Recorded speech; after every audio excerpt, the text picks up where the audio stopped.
Hi friends, பங்கஜ நலவாகத்தில் இன்னைக்கு dinner recipe பார்க்க போகிறோம். ஃபர்ஸ்ட் டைம் சேனல் பார்க்குறவங்க மறக்காமல் சேனலை சப்ஸ்கிரைப் பண்ணிக்கோங்க.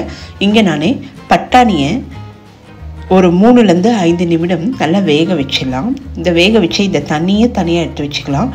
இங்கே ஒரு மிக்சி ஜாரில் 2 தக்காளி, இஞ்சி, காரத்துக்கு ஏற்ற மாதிரி மிளகாயை தண்ணீர் விடாமல் நல்லா கெட்டி அரைச்சிக்கலாம். தக்காளியிலேயே தண்ணி இருக்கிறதுனால தண்ணீர் தேவையில்லை. இப்போ ஒரு கடாயில் தேவையான அளவு கடலை எண்ணெய் சேர்த்துக்கலாம். கடுகு, உளுத்தம்பருப்பு தாளிச்சிடலாம். இங்கே நம்ம பூண்டு, வெங்காயம் எதுவுமே சேர்க்கலை. அதுக்கு பதிலாக நம்ம தக்காளியை அரைச்சி சேர்த்துருக்கோம். இந்த புரட்டாசி மாதம் பூண்டு, வெங்காயம் சேர்க்காதவங்க இந்த மாதிரி முறையில் நீங்கள் உப்புமாவை ட்ரை பண்ணி பார்க்கலாம். இப்போ நம்ம அரைத்த விழுதை சேர்த்துட்டு மஞ்சத்தூள், உப்பு சேர்த்து நல்லா வதக்கிடலாம். நல்லா வதக்கின பிறகு வேக வைத்த பட்டாணியை இதோடு சேர்த்துக்கலாம். அந்த தண்ணீரை வேக வைக்க எடுத்து வச்சுக்கலாம். இப்போ நம்ம இங்கே பட்டாணி மட்டுமே சேர்க்காமல் கேரட்டு, பீன்ஸு, உருளைக்கிழங்குன்னு உங்களுக்கு விருப்பப்பட்ட காய்களை சேர்த்துக்கலாம். நான் இங்கே பட்டாணி மட்டுமே நல்லா வேக வச்சு சேர்த்துருக்கேன். இதை நல்லா மிக்ஸ் பண்ணிவிட்டு வாசனைக்கு கருவேப்பிலை சேர்த்துக்கலாம்.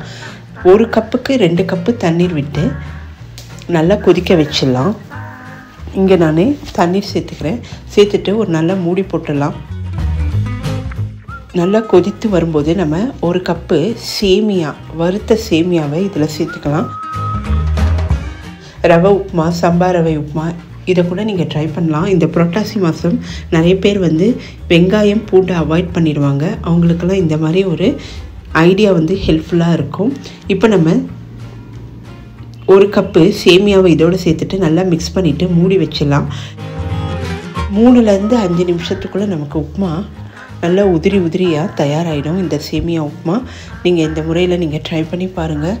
இதோட வாசனைக்கு கொத்தமல்லி தூவி இறக்கணுன்னா நமக்கு இப்போது சூப்பரான வெங்காயம், பூண்டு சேர்க்காத சுவையான டின்னர் தயாராகிடுச்சு. நேரம் ஆக நல்லா இது உதிரியாக ஆறிடும். நீங்கள் ட்ரை பண்ணி பார்த்துட்டு எப்படி வந்ததுன்றதை கமெண்ட்ஸில் சொல்லுங்கள். இந்த வீடியோவை லைக் பண்ணுங்கள், நிறைய ஷேர் பண்ணுங்கள். இன்னொரு வீடியோவில் மீட் பண்ணுறேன். பாய்.